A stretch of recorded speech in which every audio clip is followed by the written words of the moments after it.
Hello everyone, my name is Jaswant Chaudhary और आज हम केमिस्ट्री में नए chapter study of gas law के बारे में पढ़ने वाले हैं। ठीक है, तो गैस लॉज बेसिकली होते क्या हैं, कैसे गैसेस पर अप्लाई होते हैं, इन सब के बारे में हम इस चैप्टर में डिस्कस करने वाले हैं।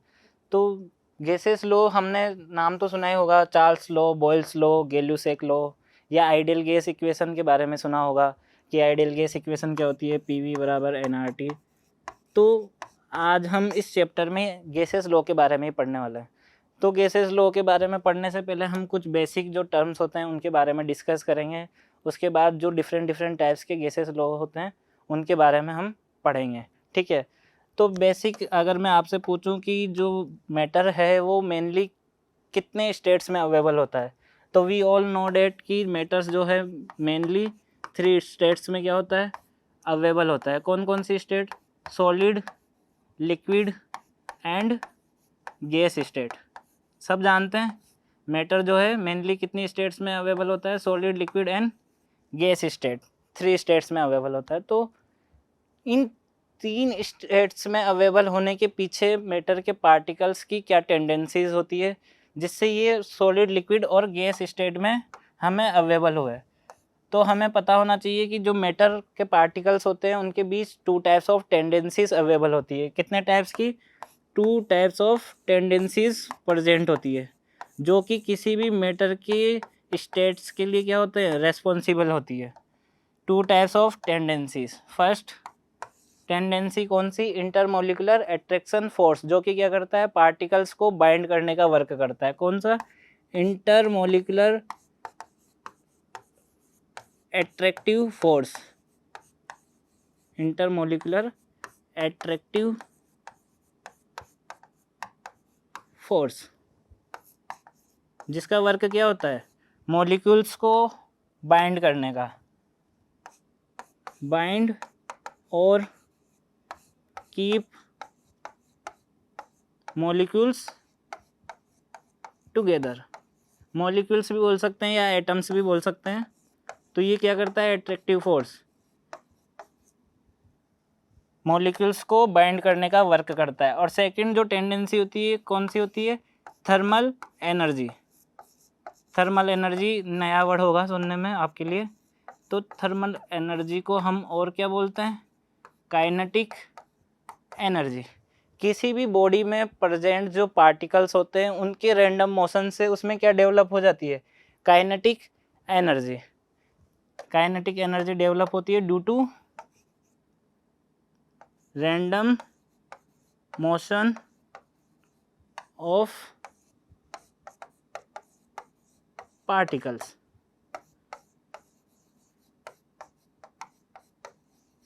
तो आपको समझ आ गया होगा कि जो भी मैटर है अपने पास उसकी स्टेट क्या होगी, सॉलिड होगी, लिक्विड होगी या गैस होगी, वो किस पर डिपेंड करती है, उसकी टेंडेंसीज पर। उसके पार्टिकल्स की जो टेंडेंसी होती है उस पर क्या करती है, डिपेंड करती है। अगर पार्टिकल्स का मैं बात करूं, इंटरमोलिकुलर फोर्स ऑफ अट्रैक्शन ज़्यादा है। क्या है? इंटरमोलिकुलर फोर्स ऑफ अट्रैक्शन ज़्यादा है पार्टिकल्स के बीच, तो स्टेट हमें पता है क्या होगी, सॉलिड स्टेट होगी। और अगर force of attraction very very less है तो स्टेट क्या होगी, गैसेज स्टेट होगी। सेम अगर मैं बात करूं, काइनेटिक एनर्जी किसी मैटर के पार्टिकल्स की बहुत ज़्यादा है, वेरी हाई है, तो स्टेट क्या होगी, गैस होगी। क्योंकि क्या करेंगे, पार्टिकल्स जल्दी जल्दी क्या करेंगे, मोशन करेंगे, तो स्टेट क्या होगी, गैस का होगी। हम जानते हैं गैस के पार्टिकल्स क्या करते हैं, हाई काइनेटिक होने एनर्जी होने की वजह से क्या करते हैं, रैंडम मोशन स्पीड से करते हैं। ठीक है, तो ये तो क्या है, किसी भी मैटर के सब्सटेंस की जो नेचर है, स्टेट है, वो क्या होगी, उसके बारे में हमने बात की। इस चैप्टर में हम बात करेंगे किसकी, गैसेस स्टेट की। तो अब हम बात करते हैं physical properties of gases state. ठीक है, जो हमें इस चैप्टर में पढ़ना है लॉज के बारे में। तो उस गैस से सब्सटेंस की फिजिकल प्रॉपर्टीज़ क्या होगी, इसके बारे में हम थोड़ा सा बात कर लें। Physical properties of gas. सबको पता है जो गैसेस स्टेट है उसमें शेप क्या होता है, शेप क्या होता है गैसेस स्टेट का, इंडेफिनेट शेप, इंडेफिनेट। आपने कभी शेप देखा है क्या गैस का कि ये शेप है? या अगर मैं बात करूँ, हम मेरे पास ये पेन है, ये क्या है? सॉलिड है। इसका क्या होता है? फिक्स्ड शेप होता है। बट हम कह सकते हैं कि ऑक्सीजन है या नाइट्रोजन गैस है, उसका प्रॉपर शेप नहीं होता है। तो क्या? Shape indefinite. सेकंड में बात करूँ volume, volume also we can say कि वॉल्यूम क्या होता है? इनडेफिनेट।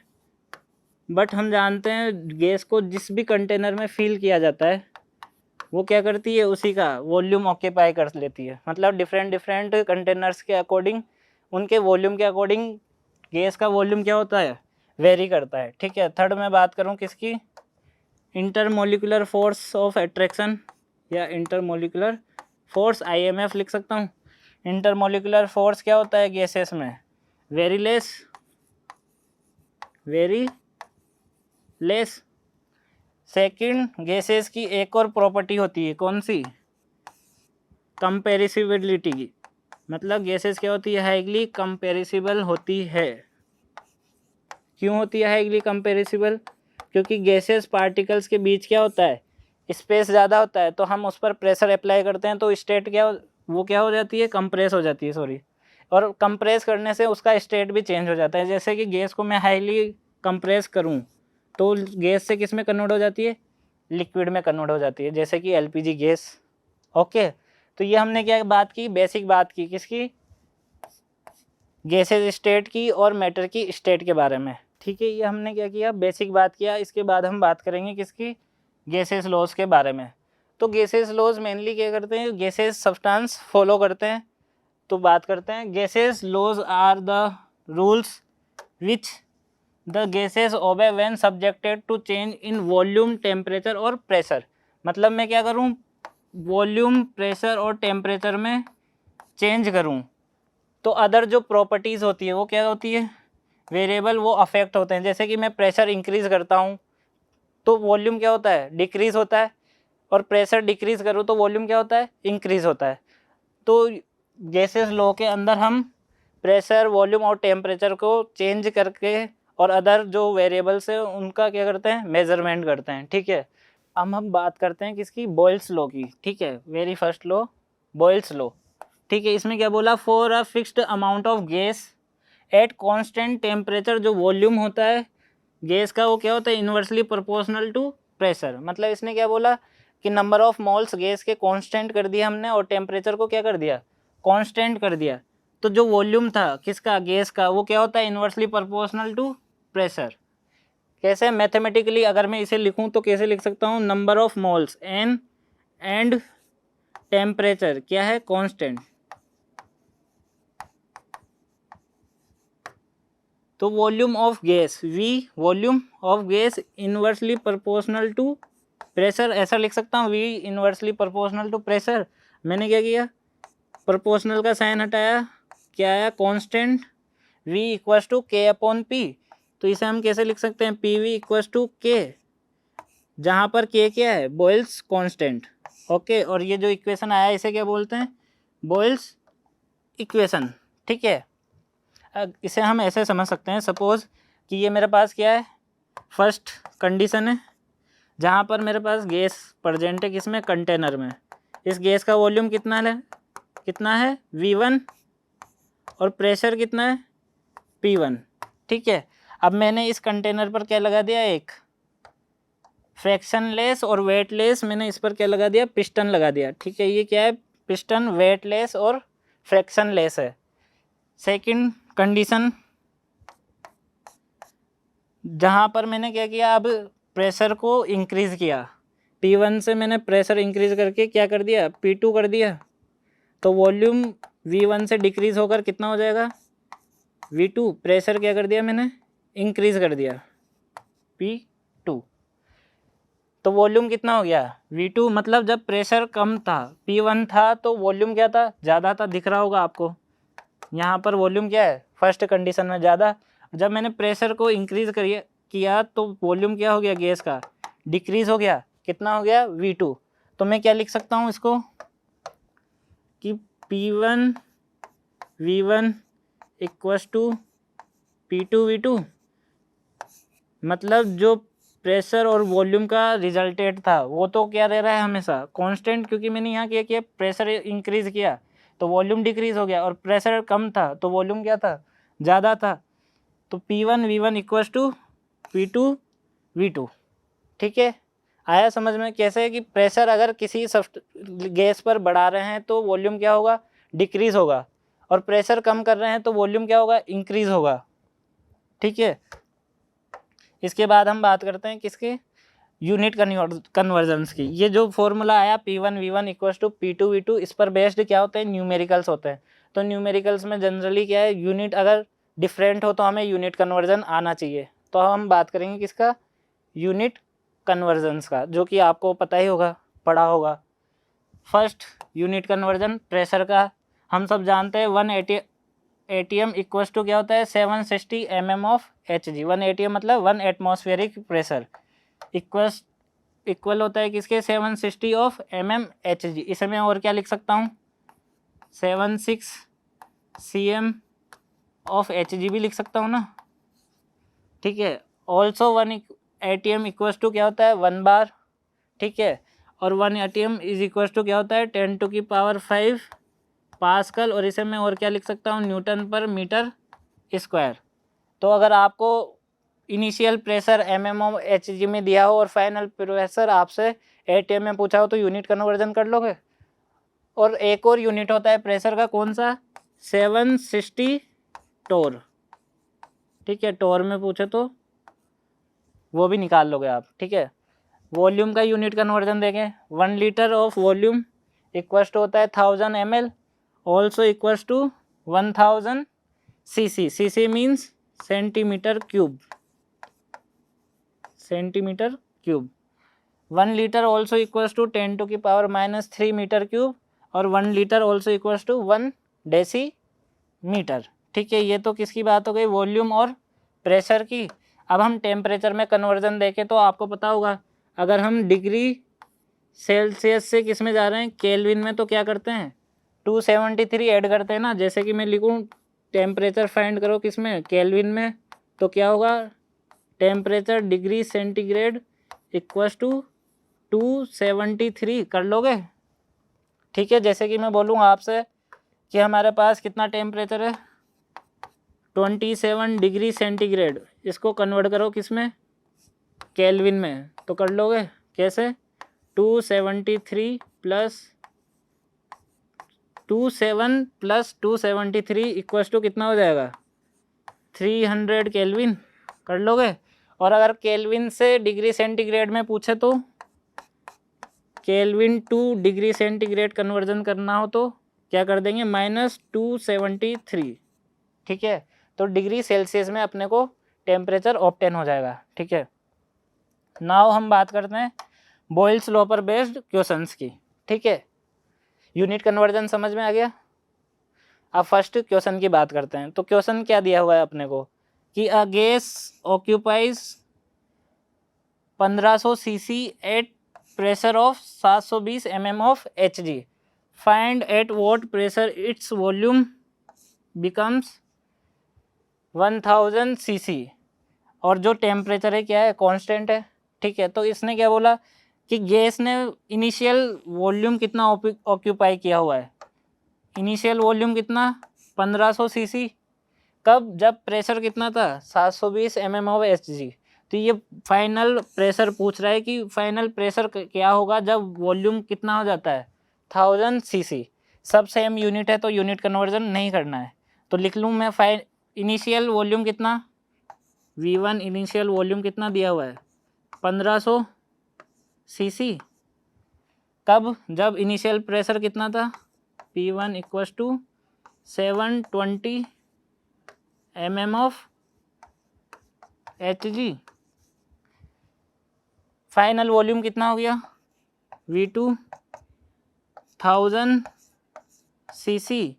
तो हमें क्या फाइंड करना है कि फाइनल वॉल्यूम क्या होगा, P2 फाइंड करना है। ठीक है, तो हम जानते हैं, क्या जानते हैं, बॉयल्स लॉ के according P1 V1 equals to P2 V2। Okay, ये कहाँ से आया, बॉयल्स लॉ से, P1 V1 equals to P2 V2। तो P1 कितना दिया हुआ है, 720 इंटू V1 कितना था 1500 इक्वल्स टू P2 तो फाइंड आउट करना है, V2 कितना हो गया था 1000, ठीक है। तो 10 से 10 कैंसिल, 10 से 10 कैंसिल, 10 से 10 से कैंसिल। P2 कितना आ गया, P2 equals to 72 into 15 multiply कर लोगे कितना आएगा 1080 mm ऑफ Hg। ये हमारे पास क्या आ गया फाइनल प्रेशर जब वॉल्यूम कितना हो जाता है 1000 cc। कर लोगे सोल्व, इजी था क्वेश्चन। P1 V1 दिया हुआ था, P2 फाइंड आउट करना था कब, जब V2 1000 हो जाता है। तो कर लोगे सोल्व, इजी था बॉयल्स लॉ के अकॉर्डिंग। फॉर्मूला याद होना चाहिए बस, P1 V1 equals to P2 V2, ठीक है। नेक्स्ट क्वेश्चन की बात करते हैं, इजी है कर लोगे। कैसे, क्वेश्चन क्या बोल रहा है, a gas is present in 10 litre container. कितना है इनिशियल वॉल्यूम V1 कितना दिया हुआ है 10 लीटर, 5 atm प्रेशर। 10 लीटर कब था, जब इनिशियल प्रेशर कितना था P1 5 atm, ठीक है। साथ के साथ वैल्यूज भी लिखते जा रहा हूँ। Find pressure when volume of gas is increase to 50 litre. Question क्या बोल रहा है कि सेकंड जो फाइनल प्रेशर है वो कितना होगा, कि जब वॉल्यूम कितना हो जाए 50 लीटर। तो हमें क्या फाइंड आउट करना है, P2 फाइंड आउट करना है कब, जब वॉल्यूम कितना हो जाए 50 लीटर, ठीक है। कर लोगे, क्या होता है boils equation, P1 V1 equals to P2 V2, ठीक है। वैल्यूज पुट कर लोगे, P1 कितना दिया हुआ था 5 atm, V1 10 litre, P2 find out करना है, V2 कितना है 50 लीटर, ठीक है।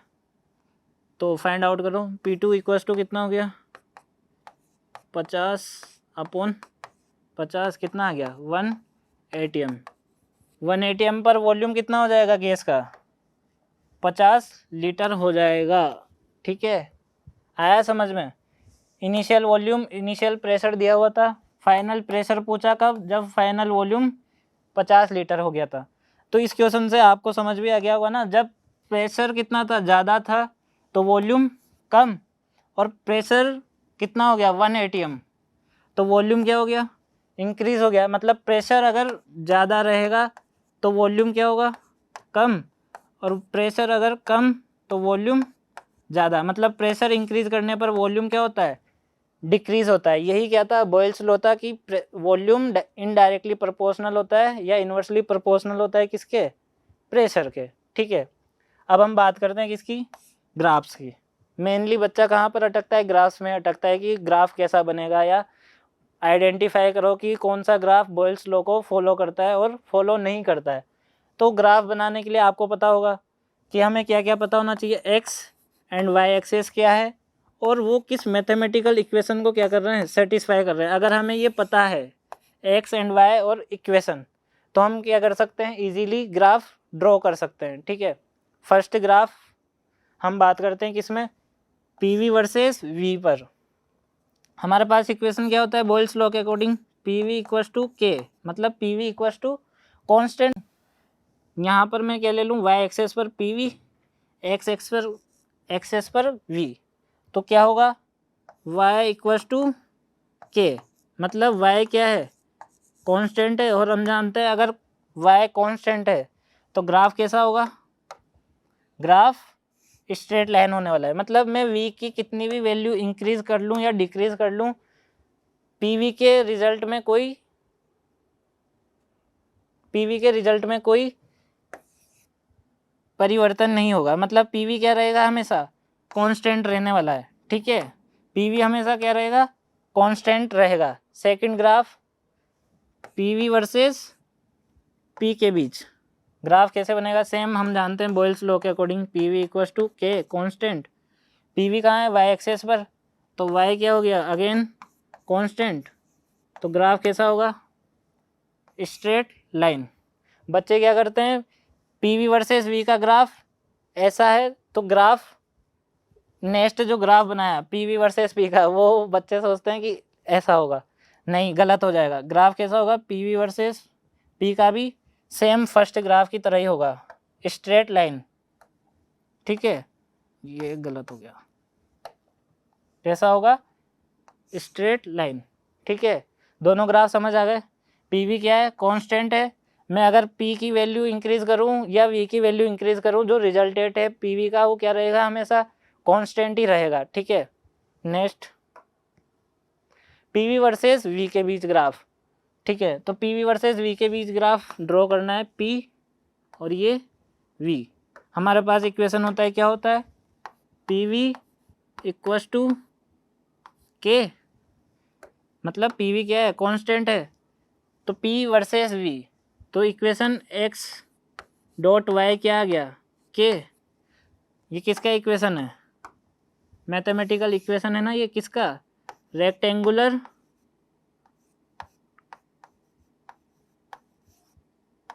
हाइपर बोला, किसका इक्वेशन है रेक्टेंगुलर हाइपर बोला, तो ग्राफ कैसा होगा सबको पता है कैसा ऐसा होगा। और इस ग्राफ में अगर मैं आपसे बोलूं टेम्परेचर, इसके हर पॉइंट पर जो टेम्परेचर है वो क्या रहेगा कांस्टेंट, इसलिए इस ग्राफ को और क्या बोलते हैं this graph is also known as isotherm, क्योंकि इसके हर पॉइंट पर क्या है टेम्परेचर कांस्टेंट है, तो क्या इसको क्या बोलते हैं isotherm. Next graph P V versus 1/v, equation क्या होता है वही P V equals to K constant, यहाँ पर मैं पी ले लूँ और यहाँ पर 1/v, तो ग्राफ कैसा होगा equation P V equals to constant, तो यहाँ से पी इस फॉर्म में लाना है 1/v, तो v इधर ले जाऊँ मैं K dot 1/v, y equals to M X, किससे सेटिस्फाई हुआ किस मैथमेटिकल इक्वेशन से y equals to M X, जो कि क्या होता है स्ट्रेट लाइन का इक्वेशन है, तो ग्राफ कैसा होगा ग्राफ स्ट्रेट लाइन होगा, ठीक है। नेक्स्ट ग्राफ हम बात करें किसके बीच log P versus log V में, हमारे पास बॉयल्स लॉ के अकॉर्डिंग इक्वेशन क्या होता है sorry P V equals to K, ठीक है। हमें किसके बीच ग्राफ ड्रॉ करना है log P versus log V, तो हम क्या करें यहाँ पर मैं लॉग ले लूँ लॉग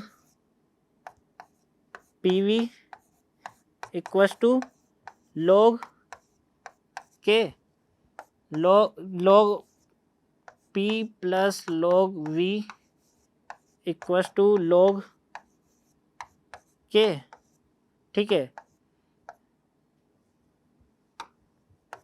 इसको v को मैं उधर ले जाऊं मल्टीप्लाई के, तो क्या हो जाएगा log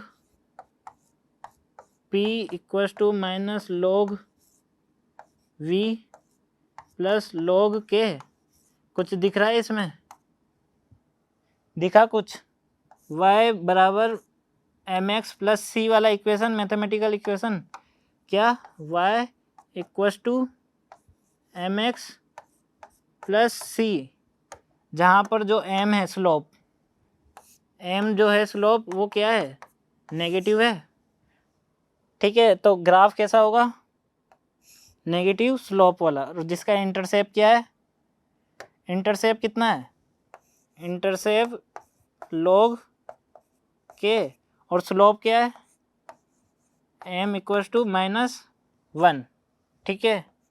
तो ग्राफ बना लोगे, x एंड y का वैल्यू पता होना चाहिए, और जो मैथमेटिकल इक्वेशन होता है उसको क्या करना चाहिए प्रूफ, जैसे कि ये एक्स वाई इक्वल्स टू के किसका होता है रेक्टेंगुलर हाइपरबोला का, y बराबर एम एक्स प्लस सी किसका होता है स्ट्रेट लाइन का, तो आपको मैथमेटिकल इक्वेशन पता है तो आप इजीली ग्राफ ड्रॉ कर सकते हो, ठीक है। तो ये हमने क्या पढ़ा अभी, बॉयल्स लॉ के बारे में। बॉयल्स लॉ में क्या होता है, वॉल्यूम इनवर्सली प्रोपोर्शनल होता है किसके, प्रेशर के। उसके कुछ न्यूमेरिकल्स देखे और ग्राफ्स के बारे में देखा। अब नेक्स्ट हम बात करते हैं किसकी, सेकंड लॉ की, जो कि क्या है, चार्ल्स लॉ है।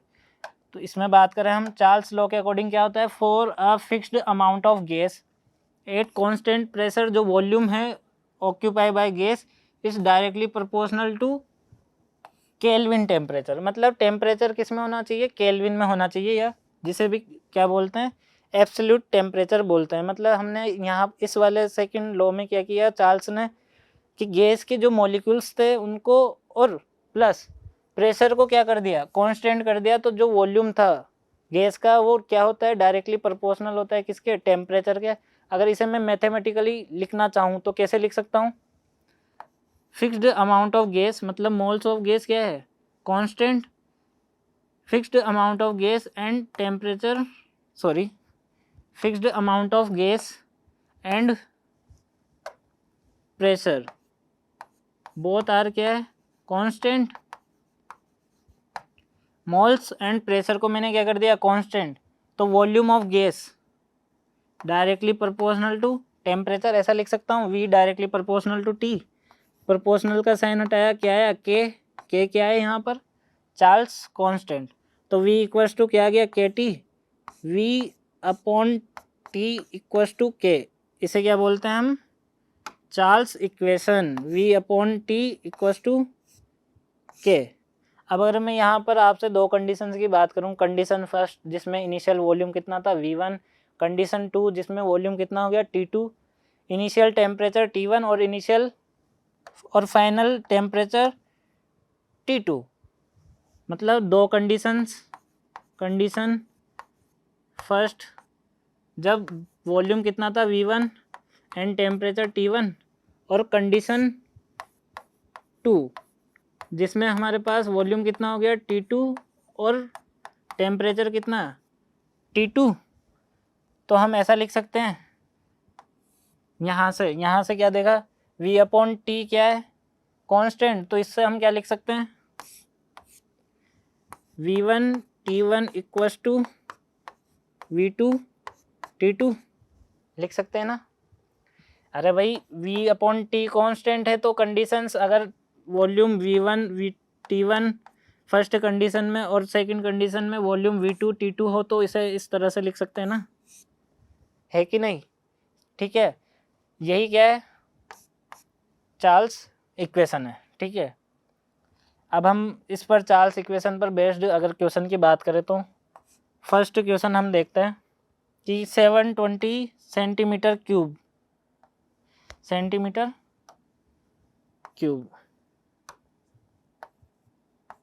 वॉल्यूम है, initial volume of gas at 87 degree centigrade is cooled to standard temperature at constant pressure, calculate the volume of gas at 0 degree centigrade. मतलब इसने क्या बोला, इनिशियल वॉल्यूम V1 कितना दिया है, 720 सेमी क्यूब, और इनिशियल टेम्परेचर कितना, T1 कितना है, 87 डिग्री सेंटीग्रेड।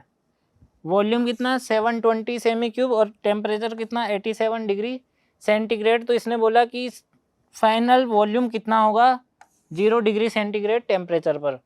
तो V2 हमें क्या करना है, फाइंड आउट करना है, कब, जब टेम्परेचर कितना है, टेम्परेचर T2 कितना है, 0 डिग्री सेंटीग्रेड। अब हमें क्या करना है, यहाँ पर टेम्परेचर किस में, डिग्री सेंटीग्रेड में, और चार्ल्स लॉ किस पर बेस्ड है, केल्विन टेम्परेचर पर। तो इन्हें क्या करेंगे हम, केल्विन में कन्वर्ट करेंगे, कैसे, 87 प्लस 273 कितना आएगा, 063 केल्विन, 360 केल्विन, और 273 जीरो में ऐड करेंगे तो 273 केल्विन। मतलब T1 कितना, 360, T2 कितना, 273। तो हम जानते हैं किससे, चार्ल्स लॉ के अकॉर्डिंग क्या जानते हैं, V1 upon V2 equals to V2 upon T2। यहाँ से हम ऐसा लिख सकते हैं V2 equals to T1 T2 into T2। Values put कर दो। V1 कितना है 720, V1 कितना है 720 और T2 कितना है, T2 है 273 अपॉन T1 कितना था 360 केल्विन। सोल्व कर लोगे, 0 से 0 कैंसिल, 36 से कितने टाइम्स 2 टाइम्स, तो कितना आया V2 इक्वल्स टू 2 इंटू 273 कितना हो जाएगा 6 4 5 सेमी क्यूब। यही क्या है हमारा आंसर। आया समझ में। मतलब टेम्परेचर क्या हुआ, डिक्रीज़ किया हमने टेम्परेचर को 87 से कितना किया 0 डिग्री सेंटीग्रेड। तो वॉल्यूम फाइंड आउट करना था। First volume V1 initial volume कितना था 720, कब, जब टेम्परेचर 87 डिग्री सेंटीग्रेड था, मतलब कब, जब टेम्परेचर 360 केल्विन था। V2 फाइंड आउट करना था कब, जब T2 कितना हो गया 273 केल्विन। फॉर्मूला हमें पता है चार्ल्स लॉ के according, V1 upon T1 equals to V2 upon T2। तो V2 हमने अपन को फाइंड आउट करना था, तो V2 equals to T1 upon V1 upon T1 into T2 हो जाएगा। V1 कितना था 720 इंटू T2 273 और अपॉन में T1 360, तो 360 से डायरेक्ट 2 टाइम्स ये डिवाइड किया 2 इंटू 273, तो आंसर क्या आ गया हमारे पास 546 सेमी क्यूब। ठीक है, आगे क्वेश्चन समझ में। नेक्स्ट क्वेश्चन की बात करते हैं। A sample of gas has a volume 0.5 litre at 0 degree centigrade. V1 कितना इनिशियल वॉल्यूम कितना दिया हुआ है 0.5 लीटर, कब, जब टेम्परेचर कितना है हमारे पास 0 degree centigrade. Find volume at 273 degree centigrade when pressure keep constant. मतलब प्रेशर क्या है कांस्टेंट है, हमें वॉल्यूम फाइंड आउट करना है कब, जब टेम्परेचर 273 डिग्री सेंटीग्रेड हो। तो V2 हमें क्या करना है फाइंड आउट करना है कब, जब T2 कितना हो 273 डिग्री सेंटीग्रेड। टेम्परेचर को हमें क्या करना पड़ेगा कन्वर्ट करना पड़ेगा केल्विन में। 0 degree centigrade is equals to 273 kelvin, और ये इसमें 273 और ऐड कर देंगे प्लस 273 कितना हो जाएगा 546 केल्विन। ठीक है, अब हम जानते हैं किसके अकॉर्डिंग, चार्ल्स लॉ के according. According to Charles law V1 upon T1 equals to V2 upon T2। Values put कर दूं, वैल्यूज़ पुट करेंगे तो V1 कितना है 0.5 upon 273 equals to V2 upon में 546। ठीक है, ये 2 टाइम्स कट जाएगा, तो V2 कितना है V2 इक्वल्स टू 1 लीटर, क्योंकि 2 इधर जाएगा 2 इंटू 0.5 कितना हो जाएगा 1 लीटर हमारा आंसर। ठीक है, तो मतलब टेम्परेचर हमने क्या किया 0 से इंक्रीज़ किया तो वॉल्यूम क्या हो गया ऑल्सो इंक्रीज़ हो गया। 0.5 से कितना हो गया 1 लीटर, मतलब volume directly proportional to temperature. यही हमारा क्या था चार्ल्स लॉ था। अब हम बात करेंगे चार्ल्स लॉ पर बेस्ड ग्राफ्स की। अगर आपको बॉयल्स लॉ के ग्राफ समझ में आ गए होंगे तो ये तो आपके लिए क्या है बहुत ईजी है। ठीक है, first graph VT versus T के बीच, V upon T versus T के बीच ग्राफ बनाते हैं हम। ठीक है, कैसे बनेगा, वही हमारा इक्वेशन क्या होता है, इक्वेशन क्या होता है, v upon T equals to K, v upon T कहाँ है, y पर, तो y इक्वस टू क्या है हमारा, कांस्टेंट। तो ग्राफ कैसा होगा, स्ट्रेट लाइन।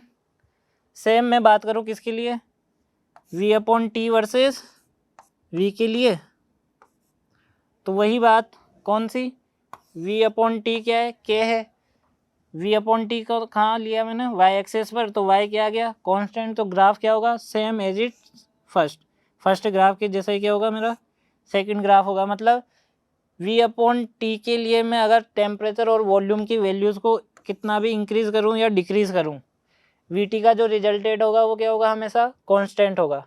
नेक्स्ट ग्राफ किसके बीच, next graph v versus temperature कब, केल्विन में हो, जब v वर्सेस t के बीच ग्राफ देखना है। यहाँ पर ये और ये इसमें बड़े कंफ्यूज होते हैं बच्चे कि टेम्परेचर केल्विन में और टेम्परेचर डिग्री सेंटीग्रेड में ग्राफ सेम होना चाहिए।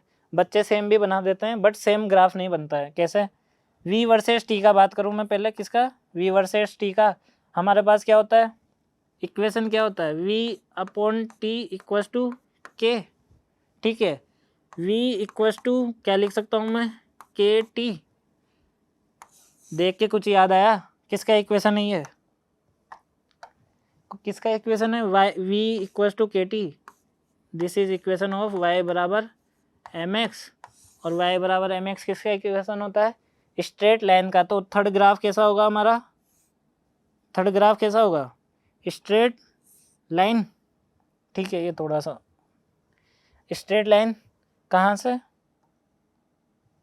यहाँ से, ठीक है। इसका ग्राफ कैसा होगा, स्ट्रेट लाइन। अब बच्चे सोचते हैं कि ये सेम ही तो है, यहाँ पर टेम्परेचर केल्विन में लिया है, यहाँ पर टेम्परेचर किस में लिया है, डिग्री सेल्सियस में, और यहाँ पर टेम्परेचर केल्विन में लिया है, तो इसका ग्राफ भी सेम होना चाहिए ना। बट हम जानते हैं हम कहाँ से कहाँ जा रहे हैं, केल्विन से डिग्री सेंटीग्रेड में जा रहे हैं, ठीक है। तो यहाँ पर हमें क्या करना होगा, -273 करना होगा। तो ग्राफ कैसा होगा, ऐसा होगा, कैसा, ऐसा। और ये जो पॉइंट है यहाँ पर, ये क्या है, -273, ठीक है।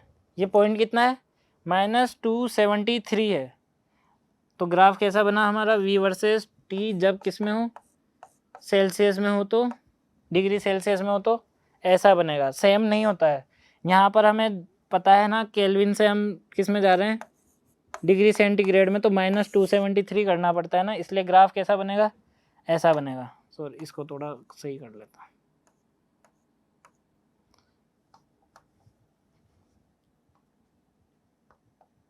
ठीक है।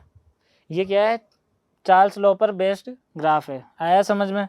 v upon T versus T, temperature में कितना भी चेंज करूँ चाहे वॉल्यूम में कितना भी चेंज करूँ, ग्राफ हमेशा क्या रहेगा, कांस्टेंट, क्योंकि v अपॉन टी क्या है, कांस्टेंट है। रिजल्टेड क्या रहेगा, हमेशा कांस्टेंट रहेगा, ठीक है। नेक्स्ट सेकंड ग्राफ भी same, v upon T versus v, constant रहेगा। ये ग्राफ आपका क्या है, इम्पोर्टेंट है, ठीक है। इसमें बच्चा बहुत कंफ्यूज हो जाता है, इसमें और फोर्थ ग्राफ में बच्चे को लगता है केल्विन टेम्परेचर से क्या इफेक्ट पड़ेगा, यूनिट हमें देखना है। केल्विन है तो ग्राफ कैसा होगा, स्ट्रेट लाइन ओ से जाता हुआ ग्राफ बनेगा, और इसमें ए पॉइंट से जाता हुआ, और ए पॉइंट कितना होता है, -273 डिग्री सेंटीग्रेड। क्यों, क्योंकि केल्विन से हम किस में गए, डिग्री सेल्सियस में। अगर डिग्री सेल्सियस से केल्विन में जाते तो +273 करते, ठीक है। इसके बाद नेक्स्ट हम बात करते हैं log v versus log t, log v versus log t के बीच ग्राफ की बात करें तो हम जानते हैं, क्या जानते हैं, v upon T equals to K. इसे मैं किस तरह लिख सकता हूँ, v equals to K T भी लिख सकता हूँ।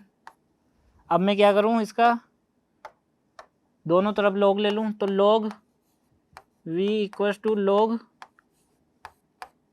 के टी, ठीक है। ये सोल्व करना आता है अपने को। कैसे? log v इक्वल्स टू क्या होगा, log k plus log t। इसे मैं और कैसे लिख सकता हूँ, इसे मैं ऐसे भी लिख सकता हूँ, log v equals to log t plus log k। देख के पता चल रहा है कुछ, बॉयल्स लॉ में देखा था हमने इक्वेशन। तो ये क्या है इक्वेशन, y बराबर mx प्लस सी, जहाँ m क्या है, m प्लस 1।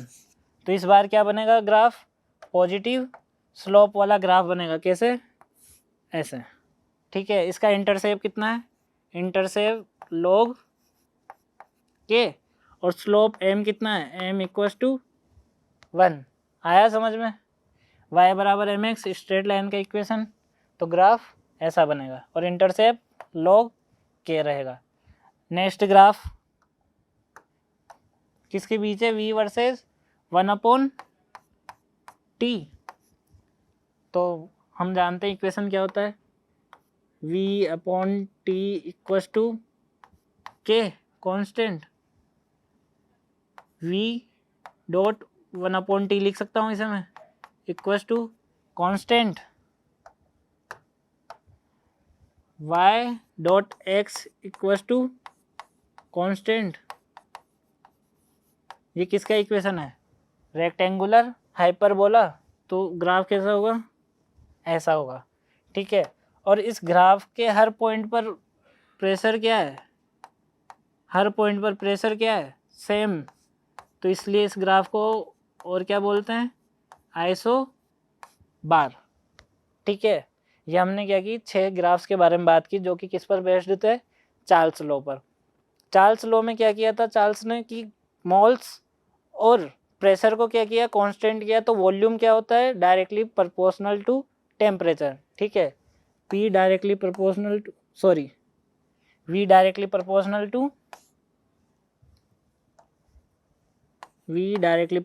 To T। यही क्या है, चार्ल्स लॉ है, कर लेंगे, ठीक है। नेक्स्ट क्या है, concept of standard temperature and pressure. From the Boyle's law and Charles law it is very clear that the volume of given mass of dry enclosed gas depends upon the pressure of the gas, temperature of the gas। मतलब इस line का मतलब क्या है कि जो boils और Charles law थे उनसे हमें क्या क्लियर हो गया कि गैस का जो वॉल्यूम है वो किस किस पर डिपेंड करता है, प्रेशर और टेम्परेचर पर। कैसे?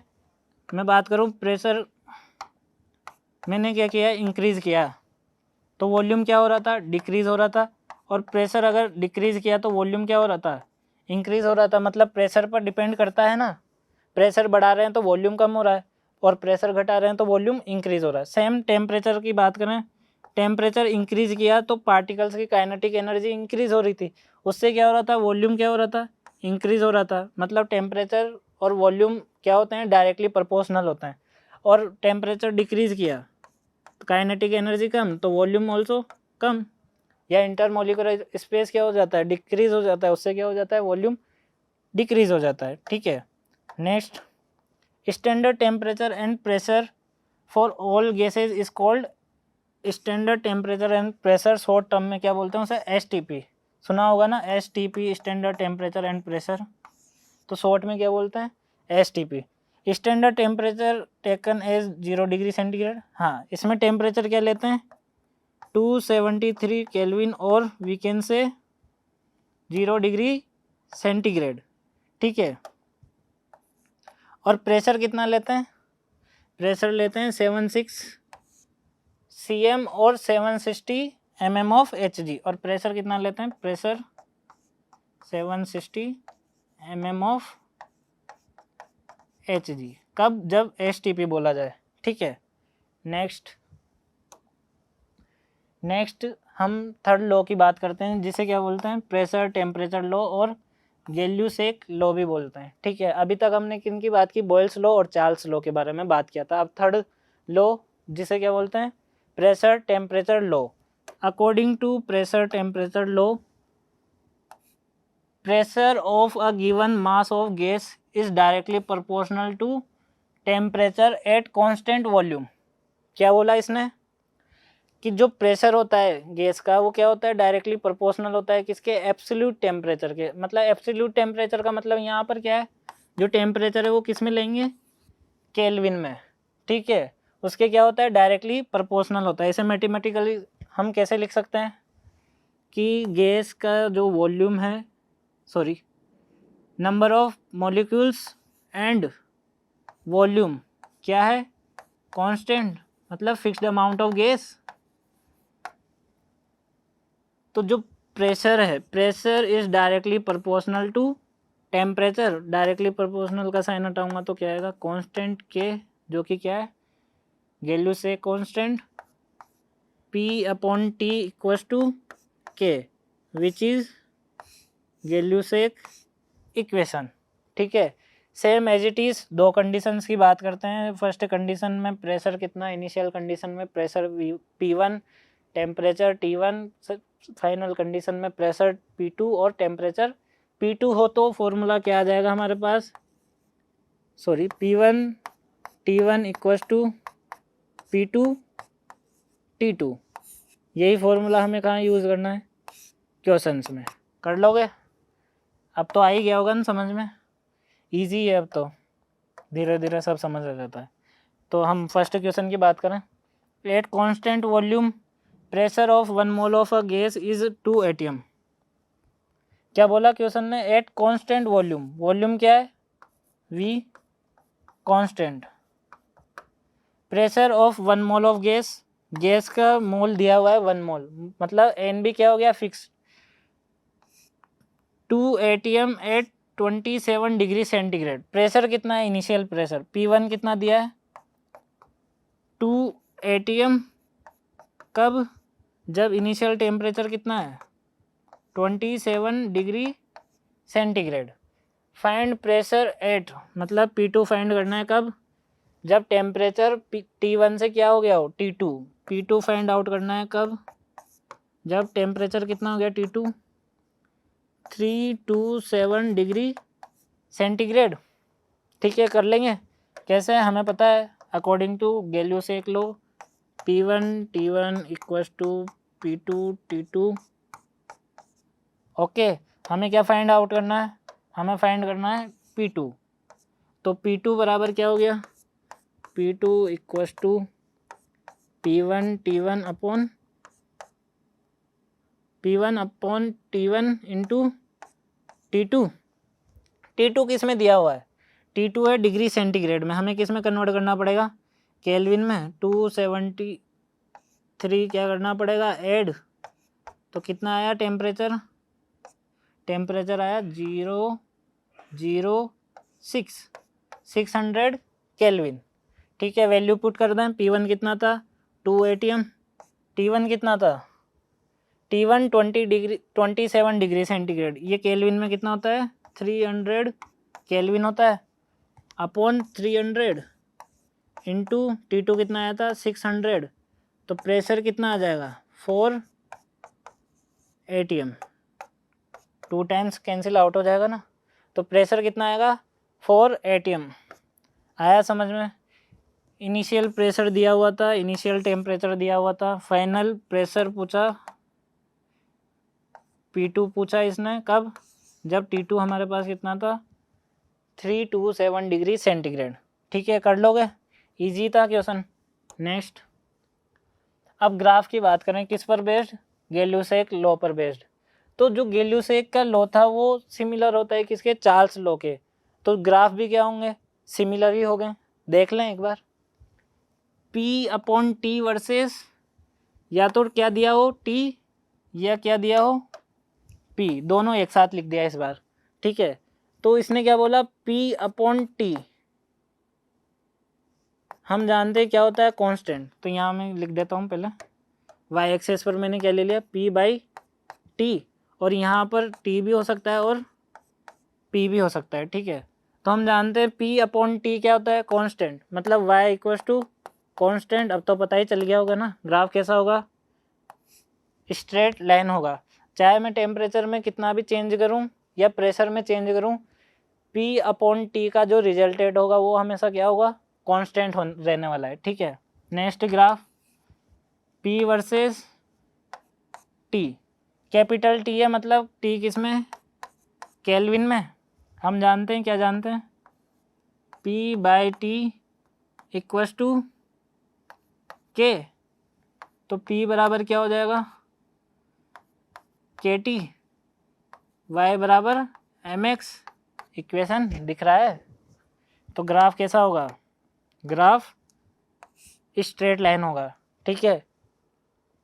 नेक्स्ट ग्राफ किसका, P वर्सेस T किस में, डिग्री सेंटीग्रेड में, केल्विन से किस में जा रहे हैं, डिग्री सेंटीग्रेड में। तो माइनस कर दूं, कितना कितना माइनस कर दूं, 273 माइनस कर दूं ना, तो ग्राफ कैसा आ जाएगा, ऐसा आ जाएगा। और ये पॉइंट पर कितना है, -273। Next graph log P versus log T, log P versus log T का बनाना है ग्राफ। मेरे पास क्या है वैल्यू, P/T क्या है, कांस्टेंट। log ले लूँ या एक बार पहले इसको उधर भेज देता हूँ, KT, P equals to KT, log लिया क्या बना, log P equals to log KT। Solve करेंगे इसको तो log P equals to log K plus log T, ठीक है। दिख रहा है कुछ, y बराबर mx प्लस c, या ऐसे मैं ऐसे भी लिख सकता हूँ ना, कैसे, log P equals to log T plus log K। अब तो दिख गया होगा, y बराबर mx प्लस c, जहाँ पर m जो स्लोप है वो कितना है, m इक्वल्स टू +1, स्लोप क्या है, पॉजिटिव। तो ग्राफ कैसा बनेगा,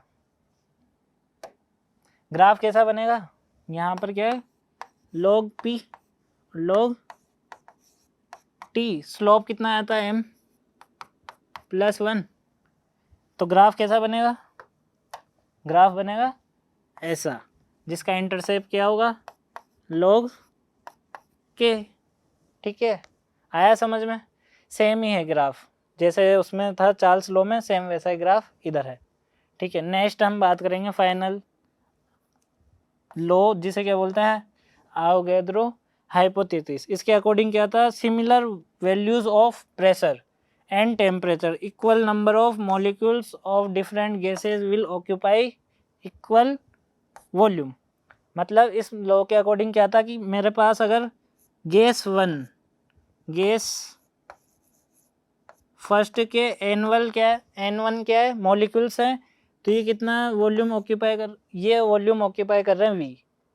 और गैस सेकंड है, उसके भी कितने मॉलिक्यूल्स है मेरे पास, N2, तो वो भी क्या करेंगे, सेम वॉल्यूम ऑक्यूपाई करेंगे। मतलब टेम्परेचर और प्रेशर कांस्टेंट हो और किसी गैस के नंबर ऑफ मॉलिक्यूल सेम हो, तो वो क्या करेंगे, सेम वॉल्यूम ऑक्यूपाई करते हैं। मतलब गैसेस डिफरेंट है, जैसे कि एक हीलियम गैस ले लिया जिसके क्या है N1 मॉलिक्यूल्स हैं, और एक गैस मैंने ले लिया नियॉन गैस, उसके क्या है N2 मॉलिक्यूल्स, सॉरी उसके भी मॉलिक्यूल्स कितने हैं, सॉरी मॉलिक्यूल्स कितने हैं, N1 ही है। मतलब number of molecules different gases के सेम हो तो वो क्या करते हैं, सेम वॉल्यूम ऑक्यूपाई करते हैं। और हम जानते हैं, क्या जानते हैं, हमें पता है ना, क्या पता है हमें, कि मोल बराबर क्या होता है, मोल N बराबर होता है ना number of molecules upon Na, number of Avogadro 6.022 × 10⁻23। ये क्या है हमारे पास, कांस्टेंट वैल्यू है ये तो हम क्या लिख सकते हैं, N जो है directly proportional to number of molecules, लिख सकता हूँ ना। अरे भाई मोल जो है वो क्या होता है, N/Na, कैपिटल N/Na। Na क्या है हमारे पास, कांस्टेंट है, आवोगैड्रो नंबर। तो जो मोल्स होगा वो डायरेक्टली प्रोपोर्शनल होगा ना, N directly proportional to capital N, लिख सकता हूँ ना। तो जो हमारा आवोगैड्रो हाइपोथेसिस है उसको मैं मैथमेटिकली कैसे लिख सकता हूँ, उसको मैं इस तरह से भी लिख सकता हूँ ना कि volume of gas V directly proportional to N mole के, क्योंकि N क्या है, डायरेक्टली प्रोपोर्शनल होता है किसके, नंबर ऑफ मॉलिक्यूल्स के। तो इसे मैं ऐसे भी लिख सकता हूँ V directly proportional to N, तो V बराबर क्या होगा, KN। इसे मैं ऐसे लिख सकता हूँ V अपॉन N इक्वल्स टू K। यही क्या है, एवोगैड्रो हाइपोथेसिस है कि V अपॉन N इक्वल्स टू K। अब अगर सेम वैसा ही दो कंडीशन है मेरे पास, फर्स्ट कंडीशन में volume V1 number of moles N1, second condition में मेरे पास वॉल्यूम कितना हो गया V2 और मोल्स कितने हो गए N2। तो मैं क्या लिख सकता हूँ, V1 upon N1 equals to V2 upon N2। इस पर बेस्ड न्यूमेरिकल्स आते हैं, उन्हें हम क्या कर लेंगे, सोल्व कर लेंगे। ठीक है,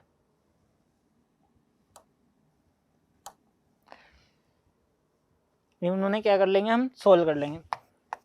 इसके बाद नेक्स्ट, मोलर वॉल्यूम और वॉल्यूम ऑक्यूपाई बाय 1 मोल of each every gas under similar condition will be equal.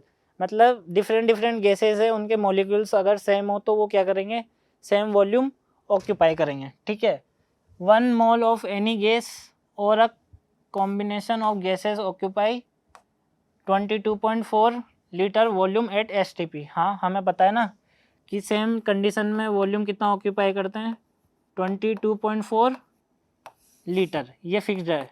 ठीक है, इसके बाद हम एक क्वेश्चन देखते हैं किस पे, इस लॉ पर बेस्ड।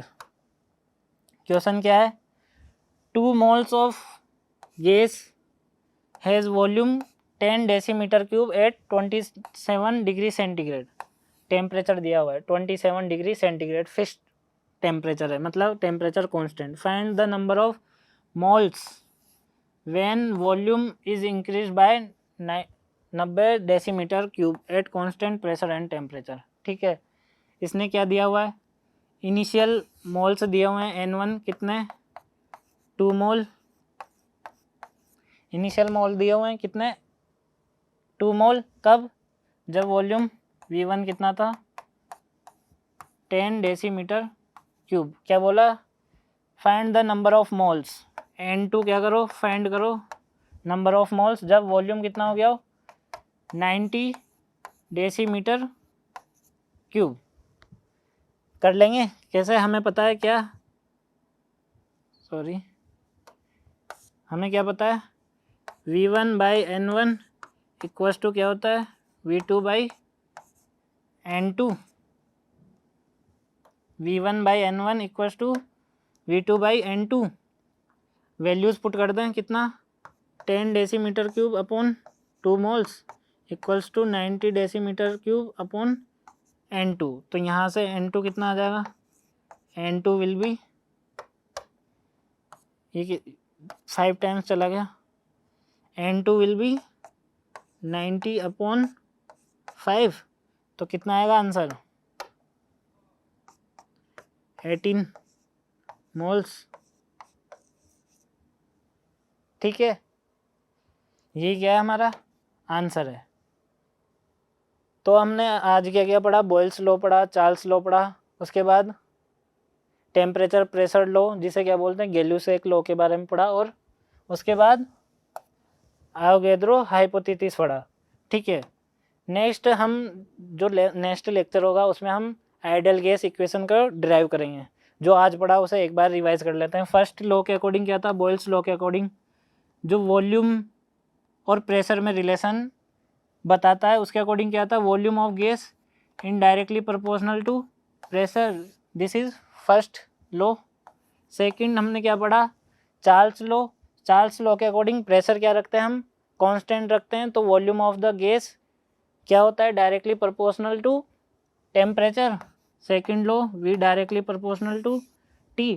थर्ड लॉ हमने क्या पढ़ा, थर्ड लॉ में क्या करते हैं, गैल्यूसेक लॉ में वॉल्यूम को क्या कर दिया मैंने, कांस्टेंट कर दिया, तो प्रेशर डायरेक्टली प्रोपोर्शनल होता है किसके, टेम्परेचर के, P directly proportional to T। और फोर्थ लॉ के अकॉर्डिंग जो वॉल्यूम ऑफ गैस है is directly proportional to number of moles.